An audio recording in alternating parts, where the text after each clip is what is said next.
Yo, how you guys doing? Welcome to my channel, Nachos at the Movies. Today we have two special guests and we're gonna talk about the ways for you to watch the Star Wars movies. So have fun, enjoy, and let's start.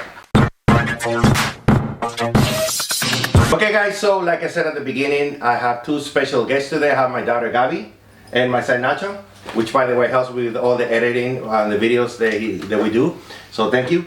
So today we're going to talk about the 3 different ways we have to watch the Star Wars films, because there are so many different ways, and because we're going to be in quarantine for the rest of April, we thought it would be a good idea to have a Star Wars marathon, and these are the 3 ways you can watch the Star Wars films. The Star Wars saga is one of the most complicated movie franchises in cinema history. We have the originals, the sequels, the prequels, the Clone Wars series, the Rebels series. There's so much content to watch, and people always want to know how to watch them and in what order. We each have different ideas on how to do it, so today we're going to argue and discuss and debate and sort of so you can pick which one of us has the best opinion, and then you can watch them however you want to watch them. Nachito, how do you like to watch a Star Wars? I like to watch them how they were released, how they were introduced to the actual audience for the first time. So episode 4 is the first one that was released, then episode 5, 6, and then the prequel trilogy was introduced, so episode 1, 2, and 3. That's how I like to watch them. Of course, then you watch the sequels, so 7, 8, 9. Okay, Dad? I always recommend to go in chronological order. So my theory is, start with the prequels, 1, 2, 3, and then the originals, 4, 5, 6, and then, the sequels, 7, 8, 9. So that's my idea. My way is kind of unorthodox. It's called the machete order. It goes episode 4, episode 5, episode 1, 2, episode 6, episode 3, episode 7, 8, and 9. And no, we're not forgetting about Rogue One and Solo. We'll just discuss it later in the video. Okay, I'll start. I like to watch the movies in chronological order, especially, like I said, if you have small children and never been introduced to Star Wars. So this is a good way to have them start with that. And yes, this is how we were introduced to Star Wars, just so you guys know. Okay. Because I didn't want to make it complicated for the kids, right? So episode 1, 2, and then Clone Wars, which is a cartoon series, right? Mm-hmm. Which it's in Disney Plus. If you have Disney Plus, you can see all 7 episodes. Then seasons. Then episode 3, okay? Then after that, which is the prequels. Then I will recommend to see Solo, which is a side story, a Star Wars story. Then I would like to recommend Rogue One, and then right after Rogue One, which is exactly the same time as Episode 4, New Hope, you watch New Hope, then obviously Empire Strikes Back, Episode 5, and then the Episode 6, and then obviously after Episode 6, now going back to Disney Plus, I would like to you guys to watch Mandalorian, the series of Mandalorian, and then you just go Episode 7, 8, and 9. That's the way I recommend you guys to introduce it to your kids. Yeah. There's also another TV series called Star Wars Rebels, which is between 3 and 4. So if you also want to watch that in solos, I'll also recommend that if you're watching it in his order. Yeah, good point. The problem I have with that order is that... Wait, spoilers. If you have not seen any of the Star Wars movies. There's going to be spoilers, sorry. Just one spoiler, which is or many. The biggest spoiler. Which you probably already know. Everybody, even if you haven't watched Star Wars, you know, kind of, right? Yeah. But 4, 5, and 6 were meant to be seen first. Because 4, 5, especially 5, episode 5 has the biggest plot twist in cinema history. And if you watch 1, 2, 3 first, it will not be a plot twist. So there will be no shock value to it. And that's the way he showed it to us. So when I watched it, I was like, okay, I already knew that. But and then you realize how people watched it and you're like, that would have been so much better. Yeah, when they watched it in theaters for the first time, everybody was super shocked and surprised, and we never got to feel that because we watched them 1, 2, 3, 4, 5, 6. If you watch them the way we argue to watch them, even if it's a machete order or the way they were the release order, you do get that shock value. True. Yeah. I agree. The only thing is I wanted to introduce you because, when you're a little kid and it's, like we were talking about right now, it just 1, 4, 5, 7. It's just so crazy, and you just said it like there's so many ways, and then it's too complex with all the stuff that we have in the Star Wars universe so big that that's why I introduce it to you guys like that, so that way you can start from the beginning and say, okay, this is Anakin, and at the end he's Darth Vader, and so on, right? Okay, but here's the thing: when you're about to introduce somebody to your favorite show, you don't always show them the first episode. You show them the best episode. So how can you introduce somebody to the Star Wars universe by showing them the Phantom Menace, which is one of the worst. Yeah. Maybe the worst Star Wars movie. I agree, but not worse, but like the in the bottom. Which by the way, if you guys like, put it in the comments. We'll rank the Star Wars movies for you. Yeah, we can rank the Star Wars movies for you. That'll be a whole other thing. That'll be a whole different thing. But anyway, you're right. But I see it differently because like sometimes you see like, okay, there's like, for example, so many series on Netflix. We're watching one right now, and episode 1 is like, whatever, and then the 2's better, and then 3rd is way better, and so on. So I don't know. It's just opinions. I just want to know, which ways have you guys watched them? Have you watched them all 3 ways, or? I've watched them all 3 ways. Yeah. Yes. Okay. So who else wants to argue? Not argue, but like. Yeah. Get your point across. Even like, I don't like the Phantom Menace so much that you could even watch the Machete Order without watching the Phantom Menace and just watching the most important clips of it. Like the last 30 minutes are the only important things in my opinion. That's kind of mean. Yeah. But I really like the Machete Order because it starts you off the way George Lucas meant for you to watch the series with New Hope. And then you go to one of the best episodes, episode 5. I agree. So you have like 2 really great episodes. Then you can go 1, 2. You can just go 2 if you want to. But so you go back and you get to see how everybody was and how you get to see the Senate. And it's really exciting to see all the Jedi fighting together. Because in 4 and 5 you hear them talking about the Jedi so much.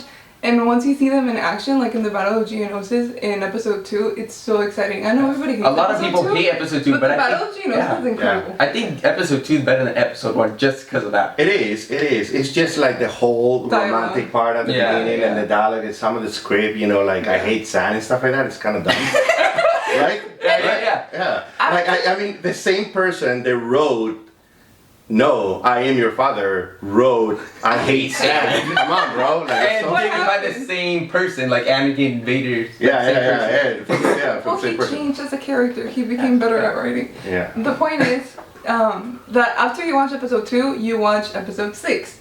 And then you watch episode 3. Now you might be wondering why 6 and 3, like they're so far apart. But 6 and 3 are very similar. Yeah. And I did not realize this until my own film teachers showed them like the movie side by side. And it's impressive how similar they are. They're both about defeating Palpatine, but you have 2 different heroes. You have Anakin in episode 3, and then you have Luke in episode 6. Anakin is a tragic hero. But you can also debate Anakin is a hero in episode 6. That's true. But the point is that you have 2 different heroes trying to defeat Palpatine, and so they're very similar. And like the beats, and every movie has a beat, and the beats in episode 6 and episode 3 are very similar. So it's very entertaining and analytical to watch them side by side. Yeah. That's why I like the Machete Order. After you watch 6, you watch 7, 8, and 9, which a lot of people hate. I actually really like them. So. Yeah, I agree. And then you mentioned the similarity between 3 and 6. When 7 came out, a lot of people like talking about, it's the same as 4 or whatever. But 4 was pretty good. Like just I really like 7 too. My least favorite of the sequels is episode 8. There's some good things there, but it's just a matter of opinion. And then going back to the confusing part of Star Wars, if you watch it with like little kids that don't really know Star Wars or never seen Star Wars, watching it in the Machete Order can be confusing. Yeah. So I like to watch it my way because his way ruins episode 5, and then Gabby's way could be a little confusing for younger audiences. So that's why I like to watch it the way it was released.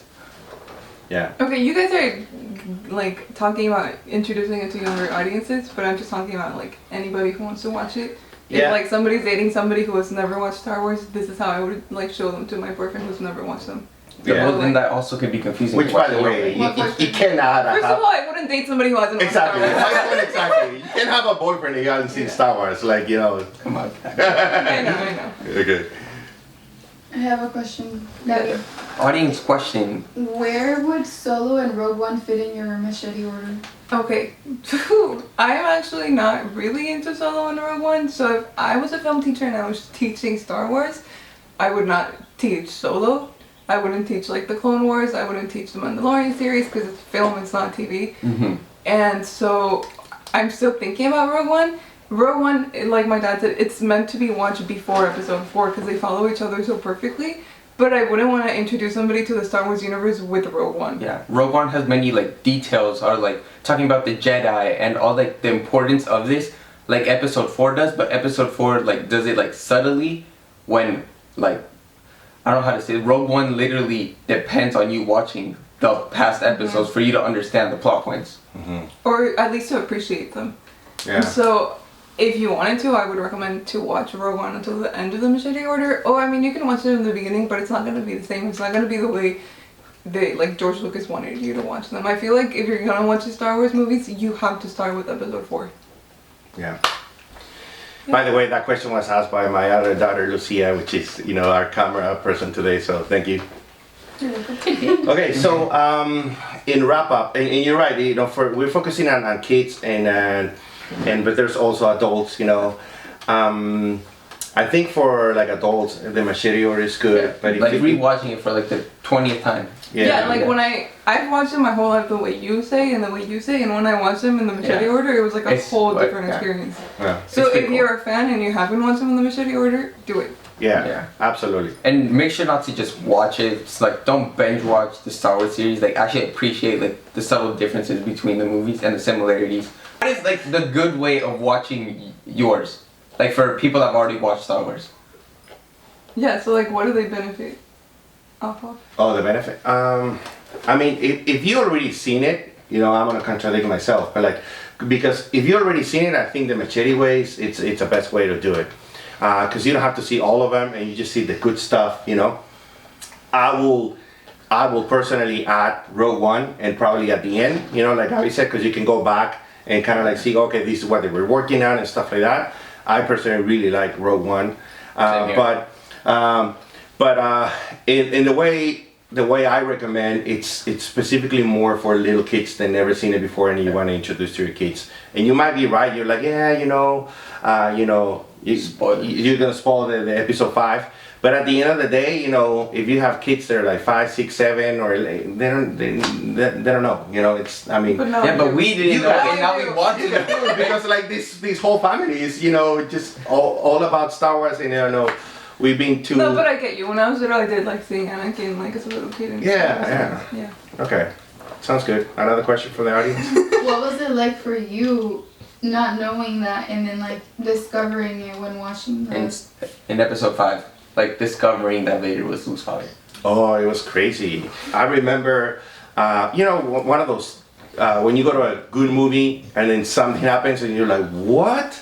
Like, obviously, yeah, you felt like that. And everybody in the movie theater is like, what? And you robbed us of that. Whatever. But yeah, it was, to answer your question, it was a great experience. So if you guys have any questions like my sister does, leave them in the comments below. We would answer them. Yeah, and we can recommend, and we already did, but different ways that you can watch the movie, and then we just go from there. Mm-hmm. Yeah. Yep. So if you want, vote in the poll up there for the best way to watch it. Yeah. And comment below to tell us if you want us to rank the movies. Yeah, that'll be a fun video to rank all the movies. And lastly, if you like the video, hit like, please subscribe to the channel, and then recommend it to your friends and family. Be safe, it's difficult times, and what I recommend to do is like what we do, just be with your family, spend time together. There's a lot of things you can do, and just have fun, be safe and don't go out. Bye.